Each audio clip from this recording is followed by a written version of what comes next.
Hi friends, இன்றைக்கி நம்ம சேனலில் பார்க்க போகிற வீடியோ நம்ம உலகநாயகன் கமல்ஹாசன் சார் அவருடைய நெக்ஸ்ட் மூவியான KH 237 திரைப்படத்தை பற்றி பார்க்க போகிறோம். வாங்க வீடியோக்குள்ளே போகலாம். இந்த திரைப்படத்தில் லீட் ரோலாக பார்த்தீங்கன்னா கமல்ஹாசன் அவர்கள் தான் நடிக்க போகிறாரு.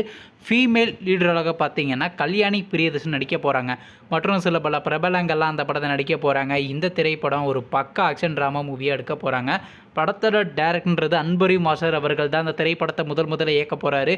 மியூசிக் டைரக்டர்ன்றது பார்த்தீங்கன்னா நம்ம ஜிவி பிரகாஷ்குமார் அவர்கள் தான் அந்த திரைப்படத்துக்கு இசையமைக்க போகிறாரு. அதுக்கப்புறம் அதனால் இந்த திரைப்படத்துலேருந்து ஒரு சின்ன அனௌன்ஸ்மெண்ட் ப்ரோமோ வீடியோ ரிலீஸ் பண்ணியிருந்தாங்க. அதுக்கப்புறம் அதனால் இந்த திரைப்படத்துலேருந்து எந்த ஒரு அப்டேட்டுமே அனௌன்ஸ்மெண்ட் பண்ணாமல் வச்சுருக்காங்க. சரி, இப்போ இந்த படத்தை பற்றி என்னென்னு கேட்டிங்கன்னா, இந்த திரைப்படத்துக்கான ஷூட்டிங்கை பார்த்தீங்கன்னா ஆகஸ்ட் மாதம் ஸ்டார்ட் பண்ண போகிறதாக சொல்லியிருந்தாங்க. ஆனால் இன்னுமே பார்த்தீங்கன்னா அது சம்மந்தமான எந்த ஒரு அப்டேட்டுமே அனௌன்ஸ்மெண்ட் பண்ணாமல் வச்சுருக்காங்க. நெக்ஸ்ட் வீக்காச்சும் அனௌன்ஸ்மெண்ட் பண்ணுறாங்களே, நம்ம வெயிட் பண்ணி பார்ப்போம். நீங்கள் இந்த KH 237 திரைப்படத்துக்காண்டி எவ்வளோ வெயிட் பண்ணுறீங்க நம்ம கமெண்ட் பாக்ஸில் கமெண்ட் பண்ணுங்கள். மேலும் இது போன்ற மூவி சம்மந்தமான அப்டேட் வேணும்னா மறக்க நம்ம சேனலையும் சப்ஸ்கிரைப் பண்ணிட்டு மேலே உள்ள பெல் ஐக்கனை கிளிக் கொடுத்தால் கொடுங்க. அப்போதாங்க நாங்கள் போகிற ஒவ்வொரு வீடியோ உடனுக்குடன் நோட்டிஃபிகேஷன் ஆகும். தேங்க்ஸ் ஃபார் வாட்சிங். நெக்ஸ்ட்டில் சந்திப்போம். பை.